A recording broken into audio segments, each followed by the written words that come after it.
Okay, this is going to be a video explaining how to make and conduct an online tutoring session with the Writing Center on the new platform.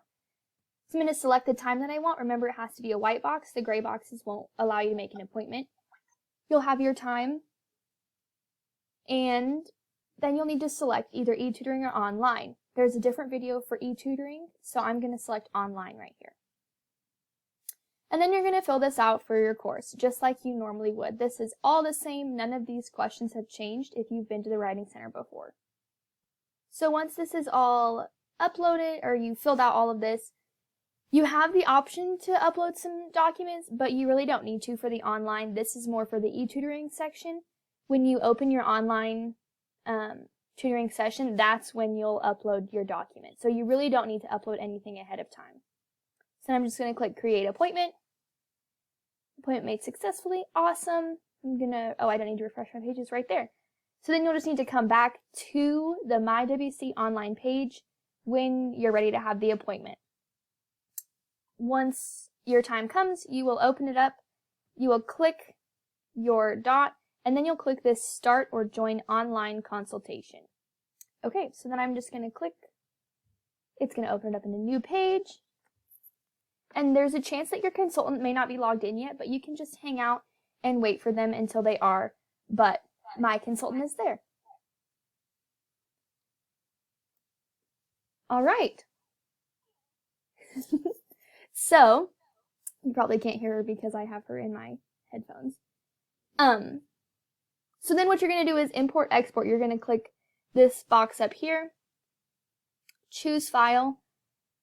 It can upload lots of types of files as you see here, so whatever you want. I would suggest Microsoft Word will be the easiest, so I'm just going to select my document. I'm going to open it up. Now when you import and export, make sure you click Import Now. You do lose your formatting, so you lose your font, your spacing, your text size. It all becomes really generic, so you'll have to fix that once you get out, but it doesn't change italics and bolded words, so you don't have to worry about going through word by word. You'll just have to do a general format update. So then Stacy and I can work together on this page.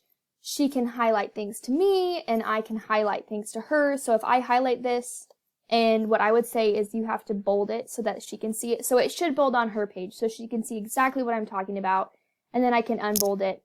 Another thing that you can do is draw. This will probably be more on your consultant side. They'll be pointing out different places for you. But if you have specific questions about places you want to go, you can show them those by bolding and everything like that. So any kind of changes that you make are also going to show up in different colors.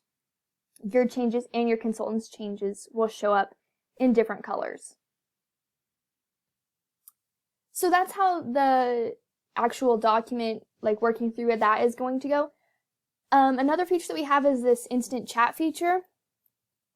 So I can type messages to her. This will be really important if you're having a connectivity issue. If for some reason your video or your mic isn't working, you can do this. But do rely on the video and the mic because this really helps the appointments move along faster and smoother. It helps the consultant and it will help you ask questions better and everything.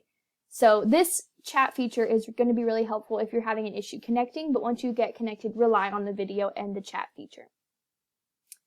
Okay, so once you're like completely finished, your time is up with your consultant, you'll fill out your report with them just like you normally would. They'll open it on their screen so you won't see that, but they'll ask you the questions just like they would in the Writing Center, and you'll go through that with them. They'll finish it, and then you can click this Import Export button again. And we're going to export this document so that I can have all the changes that we made. I'm going to choose to export it as a Microsoft Word document. It comes up down at the bottom how my computer does downloads. So it's going to be however your computer does downloads. I'm going to click it open.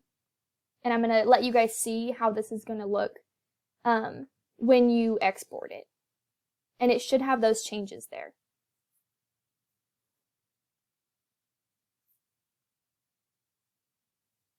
Okay, so this is what your document looks like when it exports. Like I said, the formatting is super different. You could try to re-edit this if you wanted to, but I would just suggest opening your original document because you'll be able to see all of the changes that you made, like this change here, and you'll probably kind of know the changes that you did make. So that's what I would suggest. I would suggest going through and finding all these changes and making them on your original document. This will also be really good practice for you to go through your document again. So this is when it exports. Now, because all I did was export, I'm still in my appointment with my consultant. All you have to do to get out of this appointment is close the window. So you would say, thanks, your consultant will say, awesome, and you can just close the tab. And that's all. You can go back to the appointment if you want, and you can see that it was there. If you need to get back in, like if you accidentally close out, all you should have to do is click start or join, and it should open right back up. And as before, you'll have emails with the report form, and then that's the end of this kind of appointment.